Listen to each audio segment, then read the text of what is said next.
नमस्कार दोस्तों, मैं आपका दोस्त डॉक्टर आशीष। दोस्तों, जब से कोविड आया है तब से ही वायरल इन्फेक्शन बहुत ज़्यादा बढ़ गए हैं, जिनका संक्रमण बहुत तेज़ गति से फैलता है। ये वायरल इन्फेक्शन यदि एक सदस्य को हो जाए तो घर के सभी सदस्यों को धीरे धीरे करके ये इन्फेक्शन अपनी चपेट में ले लेता है। आज हम सभी तरह के वायरल इन्फेक्शन के ऊपर बात कर रहे हैं, चाहे वो कोविड हो, चाहे वो H3N2 इन्फ्लुएंजा वायरस हो। एक बार अगर वायरस का इन्फेक्शन हो जाता है तो 8 से 10 दिन तक ये व्यक्ति को अपनी चपेट में रखता है। दोस्तों, मेडिकल साइंस इस बात को मानती है कि वायरस के इन्फेक्शन में एंटीबायोटिक का कोई खास रोल नहीं है, लेकिन आज मैं आपको एक ऐसा होम्योपैथिक कॉम्बिनेशन बताऊंगा जिससे आपको वायरस के इन्फेक्शन में पहली खुराक से ही आराम मिलना शुरू हो जाएगा। अगर आप एक होम्योपैथिक डॉक्टर हो और अपने पेशेंट को इस कॉम्बिनेशन को देते हो तो उसके फीवर में बहुत तेज गति से आराम आएगा। कोविड के दौरान भी मैंने कॉम्बिनेशन बहुत लोगों को दिया और इसका 100% रिजल्ट मुझे हासिल हुआ। तो अगर आपको वायरल इन्फेक्शन है, वायरल फीवर है, तो आज का ये वीडियो पूरा जरूर देखें। इससे आपको बहुत कुछ नई व रोचक जानकारियां मिलेंगी। तो वीडियो में सबसे पहले लक्षण की बात कर लेते हैं। जब किसी को वायरल इन्फेक्शन होता है तो सबसे पहले ये इन्फेक्शन उसके गले को संक्रमित करता है। सबसे पहले दिन गले में खराश होगी, गले में दर्द होगा। उसके अगले दिन से व्यक्ति की नाक बहना शुरू हो जाती है, नाक से पतला पानी जैसा पदार्थ निकलना शुरू हो जाता है। बेहद कमजोरी और थकावट भी दूसरे दिन से ही शुरू हो जाती है।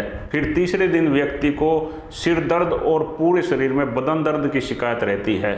फिर चौथे दिन व्यक्ति को सूखी खांसी के साथ बहुत तेज बुखार होता है। तो इस प्रकार वायरल इन्फेक्शन में ये सिम्टम्स धीरे धीरे बढ़ते हैं। इस वायरल इन्फेक्शन में अगर आप एंटीबायोटिक का प्रयोग करते हैं तो जो म्यूकस आपके गले के अंदर जमा है, आपके फेफड़ों के अंदर जमा है, वो वहीं पर सूख जाता है, बाहर नहीं निकल पाता। इस कारण से फीवर ठीक हो जाने के बाद भी 1 महीने तक, 1.5 महीने तक खांसी बनी रहती है। उसके बजाय अगर आप होम्योपैथिक दवाइयाँ यूज करते हैं तो कफ सारा बाहर निकल जाता है, गला बिल्कुल साफ हो जाता है और ये दवाइयाँ बहुत ज़्यादा इफेक्टिव हैं।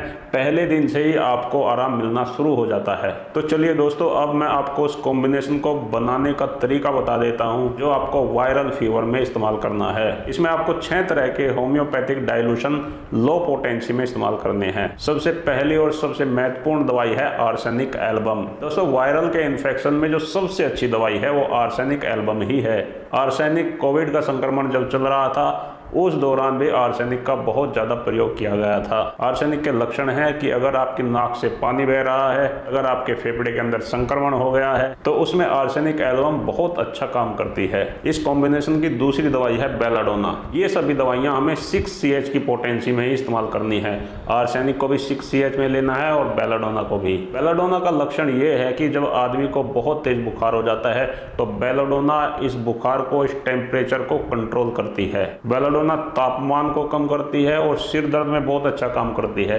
अगर आपको फीवर के साथ साथ में सिर दर्द की समस्या है तो बेलाडोना उसके लिए बेहद उपयोगी है। इस कॉम्बिनेशन की तीसरी दवाई है यूपिटोरियम पर्फ। इसे भी 6CH की पोटेंसी में ही इस्तेमाल करना है। यूपिटोरियम पर्फ का मुख्य लक्षण है बदन दर्द। अगर आपको बहुत तेज बदन दर्द हो रहा है, ऐसा बुखार जिसे हड्डी तोड़ बुखार कहते हैं, इसमें पूरे शरीर में बहुत तेज दर्द होता है, तो इन लक्षणों की यूपिटोरियम बहुत ही अच्छी दवाई है। चौथी दवाई है ब्रोनिया एल्बा। इसे भी 6CH में ही इस्तेमाल करना है। अगर आपका नाक जाम हो गया है, फीवर को 3-4 दिन हो गए हैं, बलगम गाढ़ा हो गया है और खांसते समय आपके सीने में दर्द होता है, तो ये लक्षण ब्रोनिया एल्बा के हैं। तो इस दवाई को भी इस कॉम्बिनेशन में जरूर ऐड करें। पांचवी दवाई है इपिकोक 6CH। वायरल फीवर में खाने की प्रति रुचि खत्म हो जाती है, खाना देखते ही उल्टी आने जैसा होता है, तो इन लक्षणों में इपिकोक बहुत अच्छा काम करती है। इपिकोक आपके बलगम को बाहर निकालने का भी काम करती है। अगर आपके गले में, आपके फेफड़ों के अंदर बलगम फंसा हुआ है तो इपिकोक उसे पतला करके बाहर निकाल देती है। दोस्तों, इस कॉम्बिनेशन की छठी दवाई है रस्टॉक्स। इसे भी 6CH में इस्तेमाल करें। रस्टॉक्स भी बुखार की बहुत अच्छी दवाई है। अगर आपका बुखार भीगने के कारण से शुरू हुआ है या आपका बुखार पुराना हो गया है, ठीक नहीं हो रहा है, एक दिन छोड़ के एक दिन बुखार आ रहा है तो ऐसे बुखार में रस्टॉक्स बहुत ही अच्छा काम करेगी।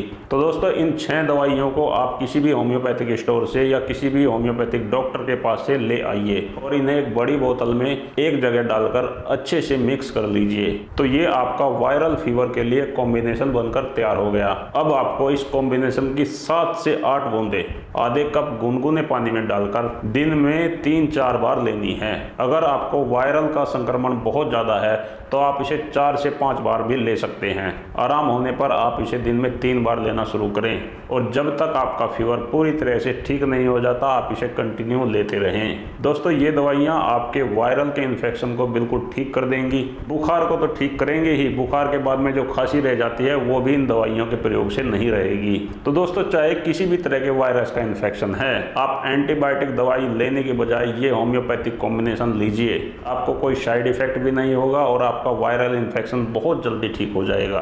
तो दोस्तों आज का ये वीडियो यहीं पर समाप्त करते हैं। मिलते हैं कल फिर एक नई वीडियो के साथ। मैं आप सभी दोस्तों का बहुत बहुत धन्यवाद करता हूँ। आपको मेरा नमस्कार।